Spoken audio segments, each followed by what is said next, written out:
So the first one is a very interesting topic that we did a study for Texas Highway Department.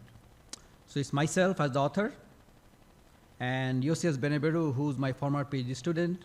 He is now a structural designer for Bridge Farmer Associates in Dallas, Texas. And he's also a postdoc now working for me. So we looked at one span bridge, which I'm going to show here, that got damaged due to fire, and we did evaluation of that. We did a post-fire evaluation, and then we found the load rating for the bridge post-fire. So see how the remaining strength of the structure is.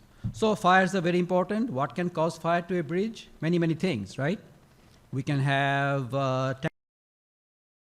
down. This is what happened in Irving, Texas, which is east of our campus. A few years back, a tanker on a rainy night hit the railing and fell down onto the bottom, and it caught fire. The gasoline fire can be very intense, and that caused widespread damage to the bridge. You can have wildfire, you can have arson, and it's hard to believe we kind of neglect fire for bridges. Fire caused more bridge collapse than earthquakes. Can you believe that? It's very interesting, huh? There's more damage to bridges from fire than earthquake, and more economic damage due to that. But fire is an afterthought, right? We don't have any design guidelines for fire for bridges. There are some building guidelines for fire, but for bridges, there's nothing. AASHTO doesn't address that. So it's just afterthought. You know, if it happens, it happens. For example, the photograph you see here is from Atlanta, Georgia, right, on I-85, which all of us know. It a couple of years ago. So immediately the economic cost went up by 20% of that collapse because the whole span was closed down. And the rebuilding cost was astronomical, $16.6 million. And luckily they did it very quickly so that the economic impact was not that severe. Now, anybody know how that fire was caused? Okay, go ahead, sir.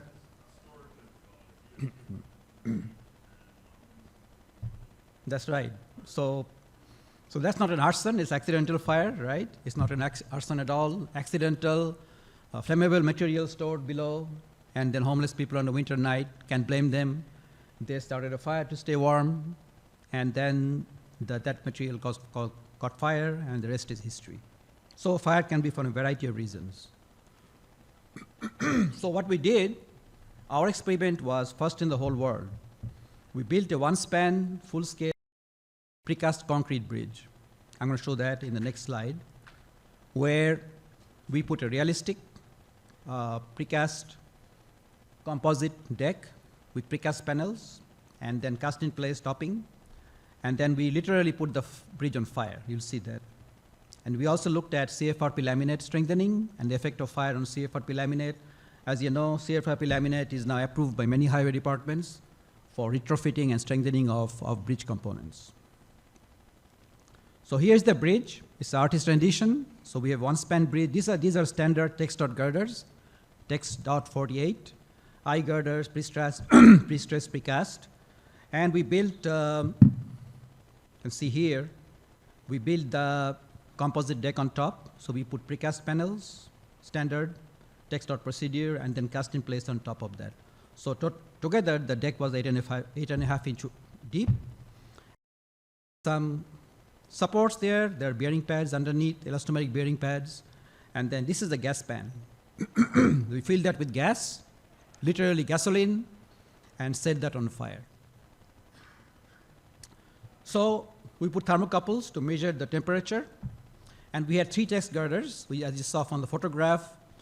Girder 1 on the left side has FRP, CFRP laminate, Flexural CFRP laminate, and then U-wraps. Girder 2, difference was, it had CFRP laminate. It also has fireproofing around it. So we'll see how fireproofing performed in protecting the structure. And girder 3 had no protection, no CFRP. It's a regular control girder, only prestressing strands, and then the dowel, and then the concrete section. So this was done by my students. I'm very proud of that. So they worked day and night. I paid them well. and it was done in 32 days. So construction took 32 days. The testing was done at the DFW airport facility. They have a fire training center, and they were very gracious enough to give us space and then free fuel for the testing. So here you can see, again, the 3 girders, right? Girder 1, girder 2, girder 3, the pen over here, and then the fireproofing for girder 2, which was applied in the bottom to protect the CFRP and the strands. Sorry. And the carbon fiber wrap and the U wrap you see here. We use zipper barriers. So what was the purpose of the zipper barrier to put on the top of the deck? Why did we put the zipper barriers there? To simulate AASHTO HL93 loading, right? So we simulated the axle load with zipper barriers approximating location for the maximum moment on the span. So we took appropriate safety measures. Firefighting trucks were available, and 9 firefighters were at the scene. So we were very, very safety conscious. It was a minimally windy day, so that wind would not cause much variation. And that's interesting because when we do fire testing on concrete, most fire testing is done where? It's done in the controlled environment in the lab, right? We have a furnace, we put the concrete in there, no wind, and uniform temperature. That's not real life situation. The real life situation, a bridge would be open, maybe wind, maybe rain, and then the fire catching. So that's really unpredictable, and that causes thermal shock on the concrete. So we did an 1 hour testing, and it needed about 1140 gallons of fuel. So you can see readily what happened here from this photograph. You can see that the whole bridge was engulfed in fire. It's not only fire, it's the effect of smoke and the flames. So it's not only high temperature. It's a flame, soot, and then the wind. So it's really, really, really a multidimensional event that happens, as opposed to a lab where you have high temperature only most of the cases. That's not a real life scenario. So the fire temperature reached as high as 1131 degrees Celsius. It's a very high temperature, and that's realistic because if you have a tanker catching fire, in Fahrenheit it's about, I believe, 2000 degrees Fahrenheit or something, right? Similar to that. And you can see here that this is a standard fire curve that's used by ASTM. So it's a uniform temperature goes up and then kind of slows down here at a uniform rate. But real life fire is highly variable. You see that it has peaks and valleys. In the first few minutes, it shot up. Then it went down in a zigzag fashion. So that's really caused the shock on the concrete and the steel. You'll see in the next few slides how that happened.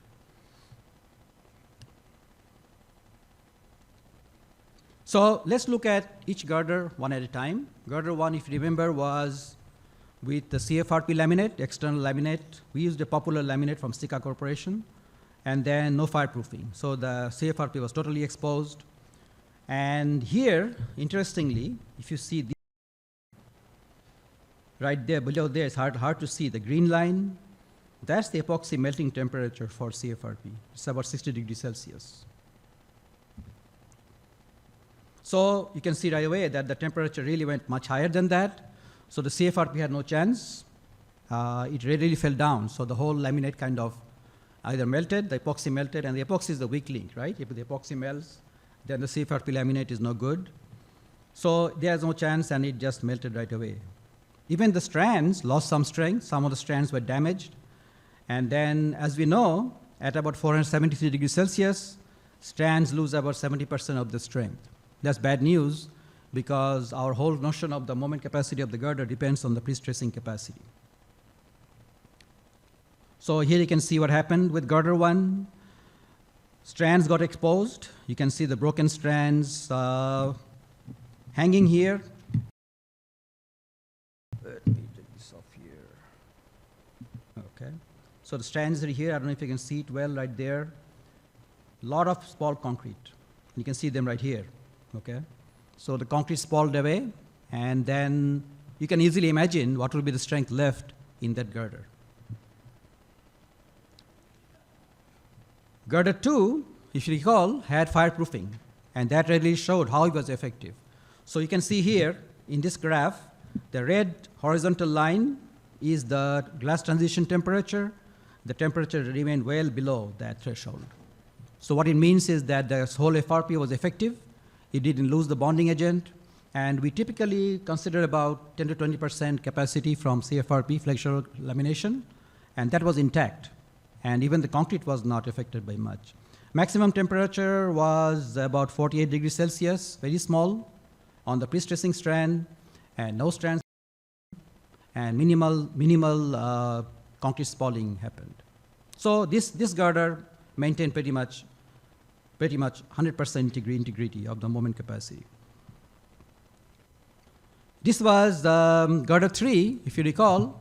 Girder 3 had no CFRP, no fireproofing, it's a regular girder, right? That's what most bridges are.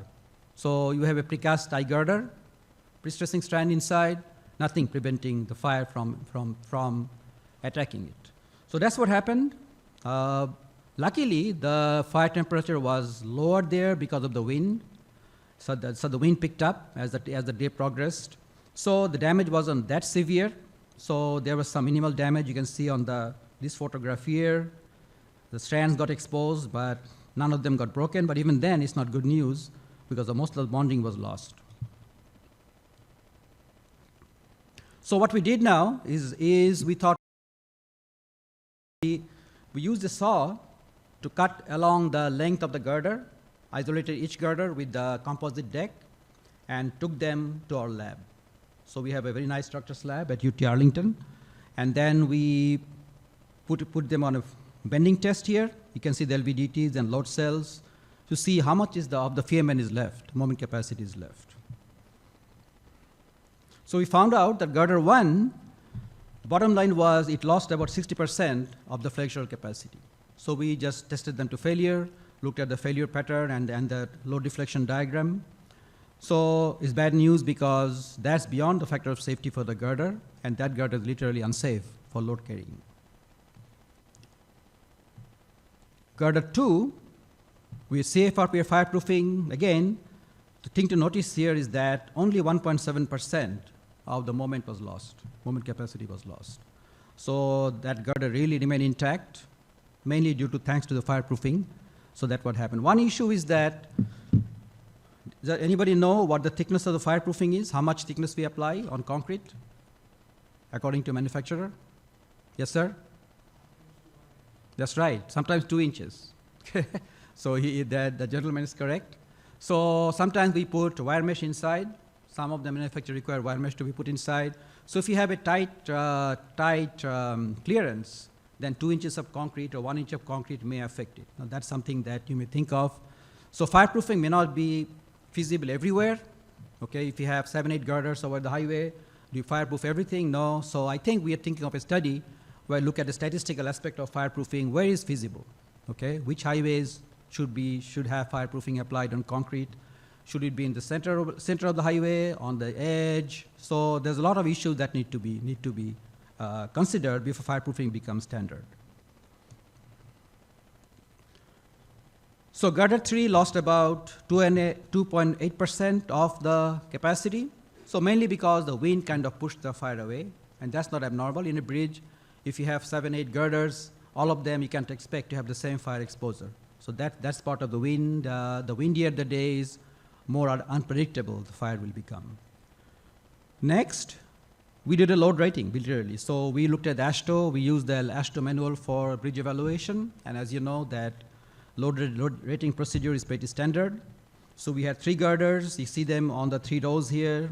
There's inventory level, which is sustainable long-term performance. And the operating level is the critical one. Operating level means that what's the safe carrying capacity of the bridge. So typically after fire, the highway department will put a load posting on the bridge. Okay, so they don't know what the remaining capacity is because they won't be able to verify it in the lab. So they'll be really conservative. So they're going to put like a very low load rating or load posting on the bridge, which is conservative and it's going to unnecessarily burden the bridge with lower volume of traffic. So doing the load rating is peace of mind. We found out that these are standard values from AASHTO. The important column is this one, last one here. That's the rating factor. For the inventory level, as expected, girder 1 had the less rating factor, less than 1, 0.79. Girder 2 had the highest with the fireproofing, 2.63 in the first table, 1 in the second table, which is very high. And girder 3 wasn't bad, 2.07 for inventory level and 2.68 for the operating level. So bottom line is that, again, trying to emphasize the fireproofing. Here, the fireproofing protected the concrete from spalling, protected the strands from breaking or losing bond, and then protected the CFRP, if you have the CFRP applied. I did a survey a few years back, and I found out of 100 state agencies, 50 had CFRP application as allowed, as allowable product. And now we're getting new carbon fibers in the market. We have pre-saturated fibers where the epoxy is applied already, and then you take it out of the roll, and then it becomes hydrated. So the amount of epoxy has to be applied in the field is much less. It's a very good product, labor friendly. 2 or 3 people can put it in a few hours. Space, how much is the thickness of a CFRP laminate? 0.5 millimeter, right? It's very small. And then it's durable, it doesn't corrode, it doesn't rust, it doesn't fall apart. So it's a very nice product, and we're trying to push that in Texas. So here, so that's the education that we get from this slide.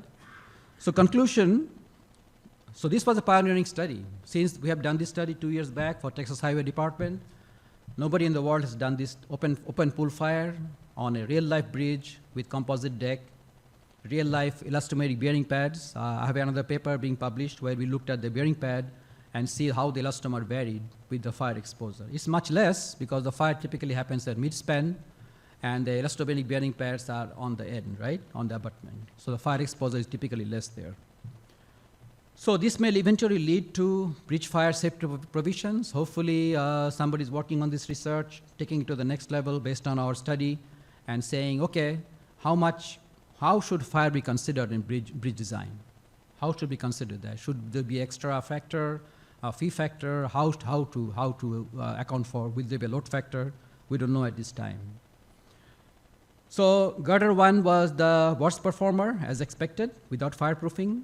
Fireproofing helped a lot, okay, and it can take the girder from a high risk environment to a low risk environment with the application of fireproofing. I think that's all I have. I'd like to acknowledge UT Arlington and the facilities there, the structures lab and the students, and also the grant we got from the department. I hope I didn't take too much time. Let me see the time. I need to time myself here. 18 minutes. That's not bad at all. Okay. So I'd like to answer questions if you have any. Yes, sir.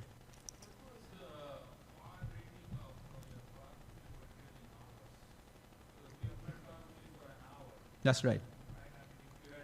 Yeah, that's a good question.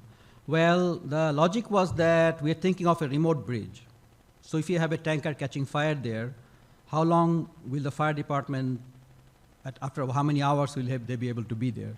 Okay, so we thought maybe a remote location, maybe an hour. You know, it's kind of assumption here. It could be 2 hours. I doubt it'll be more than 1 hour. You know, very remote location, it could be more than that. But virtually everywhere we have fire departments available now. You know. Yeah, I think it was for 4 or 5 hours. You know, so it's a mortar. It's epoxy mortar, right? So it's a cementitious material, but I think Sika has done their own study, which is proprietary. So I tried to get the information from them. They said, no, we cannot give it to you. Okay, so it's proprietary. But they were nice enough to give us free samples of CFRP to use. So they like to do research and show the applicability of the products in different situations. So, yes, sir. How does this affect level design open members?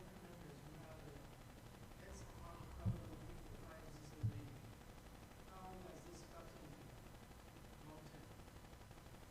Can you repeat the question, please? When we design our open members, Yes. it's one of the core requirements to provide a fire resistant rating. Cover requirement? How will this affect that? So it's a good question. AASHTO cover, clear covers, we know what they are, right? They're different than SCI. Some of them are different. Outside is 3 inches with contacted soil. Inside is 1.5 inches for beams and, so forth. So I don't have the answer, to be honestly. I could only guess that if you have more cover doesn't mean necessarily there will be less spalling. I don't think so, because you saw what happened in the girder. The chunks were 3 inches or more in thickness, the spalled concrete. So it's a thing that we need to think of, that how the will should be affected. Yes, sir. Can you please use the microphone here, see if you can? Yeah, thank you. I was a little bit concerned about the temperature. Is it turned on or? Yeah, okay, yes. yeah. So about the question on the TG temperature of the carbon fiber or the. Yes, 60 degrees Celsius, yeah. So you said that with the fireproofing, for the entire duration of the fire, the temperature was within the TG. Not for the girder 1 and 3. So if you see here, this is girder 1. So you can say right away the temperature exceeded. This is the this is the 60 degree. That's the TG here, the green line. And this temperature is way above that. See right there. So okay, yeah, because I was concerned that it's really difficult to maintain the temperature under T for. That's right. So under fire, like the right, contribution by carbon fiber is not only carbon, it's epoxy. It's not the fiber itself. Yeah. So the epoxy glue is the culprit. If it's glass fiber aramid, it's going to be the same issue. And I had a PhD student. She really tried to get a very high temperature epoxy from the aircraft industry. Yes. And we simply couldn't find anything that would satisfy the need. So when we do the carbon fiber laminate strengthening, we don't think of fire. Are you depending on the carbon fiber to give you capacity, or are you just using it for confinement? So if it's only for confinement, you don't depend on the strength, that's fine. But if you are banking on that for capacity, then that's something that you need to think of, Yeah, it's not. It's going to be difficult under fire, even with any sort of fireproofing that you put on it. It's not going to be easy to. So Allen Stadium is a stadium north of Dallas, and they had a brand new stadium 2 years back. And when the stadium opened, it was under designed. So something happened in the design was wrong, so the capacity wasn't there. So they retrofitted with CFRP. So in a stadium, will there be fire? Who knows? Students are happy they cause a bonfire or something after a game. So it's always possible, right? Weird situations can happen. So, but a good point. Yeah, very good point. Thank you. So we need to think that if I apply CFRP, is there a potential for fire in that area? So that's why the statistical study is very important. I hope somebody does it. Yes. Name? Oh, okay. I can send you, but we're not supposed to allow the commercialization of the product. It's a very popular Sika product. If you want, I can send you the name, if you can give me your card. Yeah. So it's very popular. Somebody else, you had a question? Yeah, please come. Yeah. If AASHTO is thinking of using waterproofing in general for bridges in Texas? Waterproofing? Yeah. On the CFRP or without? On the fireproofing, I don't think that's necessary at this time to use waterproofing. But how will that help in a fire? Will that be helpful if you use waterproofing? Oh, no, that's not allowed yet. So I got your question. So it's not waterproofing, okay? I thought it's waterproofing. So I have been trying to convince them, and they say we have miles, and Texas is large. We have hundreds of miles, thousands of miles of highway. We cannot use it everywhere. So they need a guideline. Should we use it on I-45, I-35? Where? That's the question. Is it the energy corridor where the gasoline trucks go by from Houston? We don't know yet, right? So, yes. Expose the bridge again to a fire. Yes. Will I get the same amount of flexure capacity, or I have to do again the new, the fiber proofing? Is it like a one-time thing, or every time I got a fire, I have to place the fireproofing after that? Are you talking about fireproofing or the CFRP? No, the fireproofing. So the fireproofing, if it's there, let me show you this photograph here. It didn't fall down. Even in the lab, it was present. Let me show you here. I don't know if I have the photograph. Right there, see? So fireproofing was intact. So that's another beauty. You don't have to reapply it. I mean, you may like to do some coating or something to see how much is the bond. But after 1 hour exposure at 1100 degrees Celsius, there was nothing wrong with the fireproofing. So, for whatever reason, if I apply again fire, expose the bridge again to a fire, I will still get 1.7% reduction. Well, don't count, I don't know. I know, Okay, but that's a good the question. goal, right? Yeah, I mean, proper thing to do would be use some kind of ND scanning, maybe use GPR or something to scan the surface, which we are doing now. The research is ongoing in our lab, where we take a GPR and scan the surface to show any voids inside or something, air pockets or something.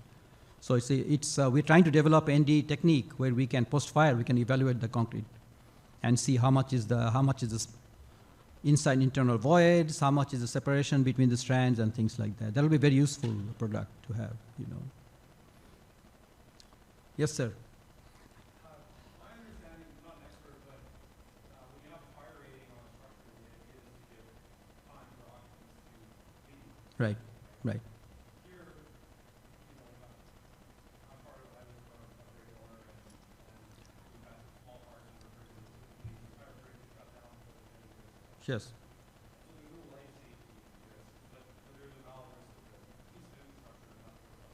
Yes. Your objective is then to eliminate the life safety risk to drivers that might be passing over the bridge while the fire is happening, or is it to protect the infrastructure?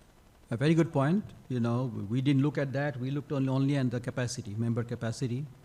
It's a very good point when life safety and evacuation and things like that. Again, if the concrete is intact, the strand is intact, the capacity is there, then the life safety should not be an issue, right? The member should be preserved. The whole integrity should be preserved. That's a separate point. The whole system, So I think we are out of time, right? Our current moderator, what do you think, Mr. Moderator? Okay. If you have any questions, then please shoot me an email. Okay. I'm going to leave my email with Kevin here, and then we need to follow the time. So thank you so much for your time. I appreciate it.